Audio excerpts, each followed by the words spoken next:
Seja muito bem-vindo à TV Viking, a TV do empreendedor. Esse é o programa Lia Santos Entrevista. Eu sou a Lia Santos. Hoje eu estou com um convidado aqui muito especial. Quem nunca deu aquela olhadinha no horóscopo antes de sair de casa para ver a previsão?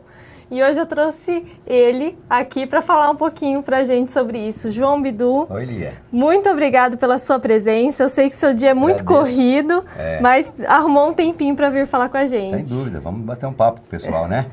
Muito obrigada. Valeu, viu? que é isso. Sempre às ordens. E me conta um pouquinho, como que começou tudo isso? Como foi sua infância? Você veio de família rica, já estava com... Tudo isso começou em 1947, quando eu nasci na rua, acho que Valdepalmas, uma coisa assim mais ou menos. Com 2 anos e meio eu tive paralisia infantil. Naquele tempo os médicos aqui em Bauru nem conseguiam, não havia vacina, demoraram demais para detectar o problema que eu tinha, né? Aí um dos médicos orientou meu pai para que se mudasse para Vila Dutra, Curuçá, que era um lugar assim bem amplo, onde eu teria assim mais atividade, mais tranquilidade. Então a gente mudou para lá porque ele era funcionário da Noroeste. Então lá fiquei na Vila Dutra, Curuçá. Não, na verdade o bairro chama Vila Dutra, a estação de trem que não existe mais é que chama-se Curuçá, mas a gente falava Curuçá, né? E fiquei lá até 18 anos e já antes, com 15 anos, eu comecei a minha carreira no rádio, na antiga Rádio Terra Branca, que não existe mais, fazendo comentários varzianos. Eu vinha de manhã, assistia um jogo e a partir da 1h30 tinha um programa, eu fazia os comentários sobre aquele jogo varziano que eu havia assistido, né? Mas meu sonho era ser locutor esportivo. Comecei minha carreira como locutor esportivo na Terra Branca, depois fui contratado pela Jovem Auriverde. E em 1972 o Tobias Ferreira, que era o diretor e sócio da Rádio Auriverde, criou o personagem João Bidu, que não seria astrólogo, né? Seria apenas o apresentador, o âncora do programa, onde o astro principal era Omar Cardoso e seu horóscopo, né? O grande astrólogo do Brasil. Mas aí tantas coisas aconteceram e eu acabei também me apaixonando pela astrologia. Um belo dia o Omar Cardoso assinou contrato com a Rádio Bandeirantes em São Paulo, que tinha aqui em Bauru a Bauru Rádio Clube. Imediatamente ele passou a apresentar o programa dele na Bauru Rádio Clube. Aí eu comecei em 1974 a minminha carreira de astrólogo, né, no rádio, já que não tinha mais Omar Cardoso. O que te fez se apaixonar pela astrologia? Eu acho que principalmente o carinho do público, né? No futebol, que era a minha grande paixão, o homem, né, sempre mais agressivo, contestava muito, etc e tal. E com as mulheres eu tive, assim, um acolhimento espetacular. Até com os meus erros, elas perdoavam, coisa que o homem normalmente não faz. Errou, aquela gozação toda, não sei o quê, né? Eu acho que foi em função desse acolhimento, dessa energia, da empatia que tive com o público, porque primeiro, eu achava que talvez não desse certo, né? Porque João Bidu, esse nome não transmite credibilidade. Ele pegou o João do meu nome e Bidu de uma gíria que já havia sido usada, estava ultrapassada, né? O Bidu significaria adivinhão, é claro, lógico, né? Naquele tempo eu lembro dessa gíria e falava, você vai hoje na festa? Bidu, o cara não falava claro, falava Bidu. E também tinha essa conotação de adivinhão. E então, quando eu comecei a fazer sucesso, aquilo me empolgou, né? Porque eu não esperava que fizesse sucesso com o nome de João Bidu, trabalhando com astrologia. Eu que gostava e era apaixonado por futebol, né? Tudo isso alavancou a minha vontade de estudar astrologia, de me aprofundar. E aí, em 74, quando eu comecei a carreira de astrólogo mesmo, eu já estava bem fundamentado através de livros. Que legal! E daí, como que começou essa carreira empreendedora com a astrologia? Exatamente. Porque o Omar Cardoso tinha o anuário dele, aquela revista que lança no final do ano com as previsões do ano seguinte. Então, se o Omar Cardoso tinha, o João Bidu tinha que ter a dele também. E lembro da primeira que foi João Bidu, horóscopo 1975. 1975, a gente lançou o primeiro anuário, 1000 exemplares, somente aqui para Bauru.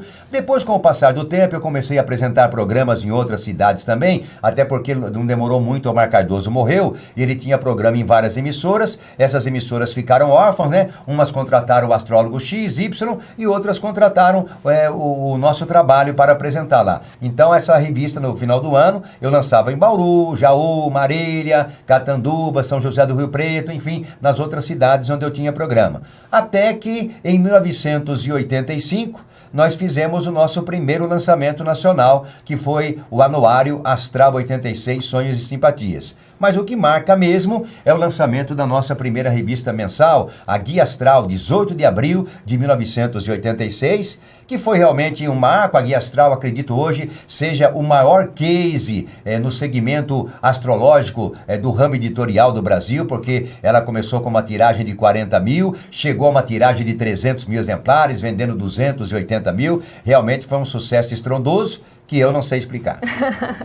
Eu lembro muito bem, na minha adolescência, aquela revistinha, a gente sempre dava aquela olhadinha, né? Sempre curiosa para saber o que estava acontecendo. Exatamente. E marcou a minha adolescência, muito legal. E o engraçado é que a gente lançou a revista sem nenhuma pesquisa, sem nenhuma experiência. Eu e o Pedro José, que na época era o meu assessor, depois virou meu sócio, hoje está até hoje na editora Alto Astral como meu sócio, né? A gente foi com a cara e com a coragem. Eu sempre falo assim, puxa vida, se fosse hoje em dia eu lançar uma revista com aquele jeitão, o fracasso seria certo, porque hoje em dia você precisa fazer pesquisa, etc e tal, embora nem sempre a pesquisa te mostre a verdade, né? Ela mostra muito, mas não mostra tudo, né? Mas a gente, e o formato da revista? Não, a gente pegou a experiência, aquilo que a gente fazia no rádio, fomos fazer na revista. E aí a grande surpresa, havia um público ávido, né, por aquele tipo de publicação, com aquela simplicidade, com aquela linguagem do rádio, não uma linguagem jornalística, etc e tal. Foi isso que eu acho que, acredito, um dos motivos que fez a Guia Astral disparar. Você estava preparado para a oportunidade e entrou na oportunidade e deu certo. Eu estava preparado para a oportunidade, né? A gente, quando lançou a primeira Astral 86, falou, vamos ver, se vender, aí a gente lança mensal, né? E havia gente que falava, mas o que vocês vão falar numa revista mensal de horóscopo? Não existe. Horóscopo é só no final do ano. Ela falou, não, a gente coloca outros assuntos, né? Tinha sonhos, simpatias e realmente, de repente, complicou. Falou, pô, e agora o que vamos fazer? Colocamos artistas, aí colocamos matérias de comportamento, sempre falando para a mulher, né? Beleza, saúde, sexo, que imagine você em 1986, uma revista de horóscopo falando de sexo, era uma coisa inusitada, e aquilo acho que também ajudou a gente a progredir. Que legal. E teve algum momento que você pensou em que não ia dar certo, em desistir? Teve alguma dificuldade nesse meio do caminho? Não, na verdade, a gente sempre teve, por incrível que pareça, com a Guia Astral, que vamos assim dizer, marca o início da editora Alto Astral, nunca faltou dinheiro, só que também não tinha dinheiro, porque a revista é assim, né? Você contrata o pessoal, tá fazendo a revista, pagou, aí você vai receber. Quando você vai receber um pouco mais na frente, você já tá gastando na segunda, então vai naquela engrenagem, né? Você nem sempre sobra o dinheiro, mas nunca tivemos problema financeiro. A revista sempre, desde o início, né? Ela teve um ritmo assim crescente de vendas, então a gente não teve essa situação. Agora, mais para frente, antes do plano real, aí sim foi uma fase de inflação altíssima, em que você vendia a revista, por exemplo, a R$1. Quando você ia receber essa revista lá na frente, esse R$1 valia 70, 60 centavos.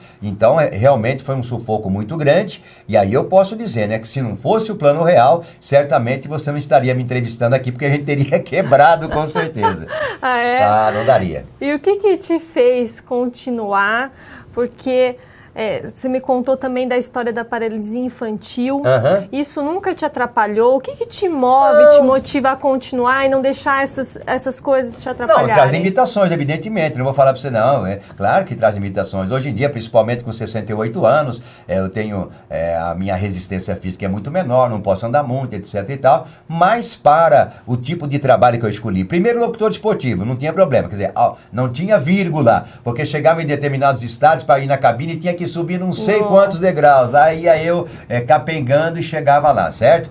Mas para o ofício propriamente de transmitir o jogo ou de apresentar o programa da rádio, a minha deficiência evidentemente não atrapalhava nada. E na revista, muito menos, perfeito? Então, deu para tirar de letra essa minha deficiência. Eu fiz licenciatura em Ciências Físicas e Biológicas na Fundação, aliás, a primeira turma da Fundação, mas dei aula apenas um semestre no Liceu Noroeste, porque logo depois o rádio começou a me envolver muito, eu fazia o João Bidu, né? Eu era o João Carlos de Almeida também, apresentava um programa das 11 ao meio-dia chamado Loteria Musical, fazia as transmissões esportivas e vendia comerciais, quer dizer, fazia tudo. E aí o comercial eu ia vender, eu vendia, fazia o texto, gravava e depois ficava no rádio escuta, que a gente falava, para ver se estava saindo nos horários determinados. Que era um cardápio completo, kit completo. Que energia, né? É verdade. Que energia. Mas meus 30 e poucos anos, que energia para tanto, né? Que legal. E agora, como que tá? O que vocês estão fazendo? Tem alguma coisa como que tá agora? Bom, agora nós estamos passando por uma grande revolução que é o digital, certo? Uhum. Até não chegar o smartphone não se popularizar, a gente não teve muito problema não, né? Através do computador, pelo fato de ser pesado, desktop, etc. Pelo contrário, não houve problema. A partir do smartphone, houve uma migração muito grande do público de revistas para o smartphone, atrás de outras informações, Facebook, WhatsApp, aquela coisa toda, sites. Uhum. Então nós estamos penando, mas estamos conscientes que também temos que ir para o digital, sem esquecer as revistas. Então estamos fazendo essa transposição aí, não é transposição tão dolorosa como do Rio de São Francisco, mas também dói, viu?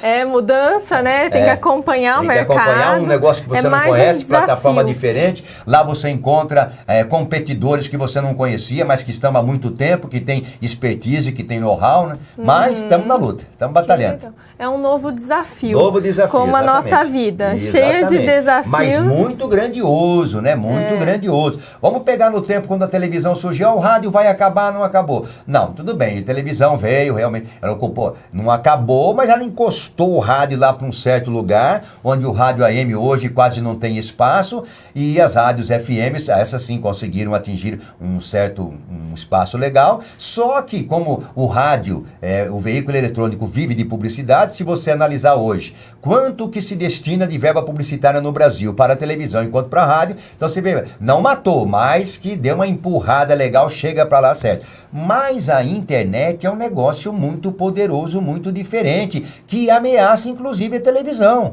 certo? E principalmente a revista, o impresso, que é uma coisa mais parada, que não tem interação, que não tem mobilidade, ainda mais no país, no Brasil, que não tem hábito de leitura. O brasileiro gosta muito de ver, gosta de ver televisão, gosta de ver vídeo no smartphone, etc e tal. Então tudo isso joga contra a gente, né? E estamos aí se armando com unhas e dentes para enfrentar esse dragão aí que não é mole. Que bom. E deixa um recado aqui para o público que está nos assistindo. É um público empreendedor. Que dica que você daria para esse pessoal? Meu Deus do céu, é duro dar dica, porque a história que aconteceu, o meu sucesso, vamos dizer, meu sucesso junto com toda a equipe, né? Ninguém faz sucesso sozinho, né? Mas o que se passou comigo, né? É difícil se repetir com a outra pessoa. Então eu posso falar, persevere, vai atrás dos seus sonhos, etc e tal. Mas não é bem assim, porque às vezes você tem um sonho, mas vai ver que aquilo é um pesadelo.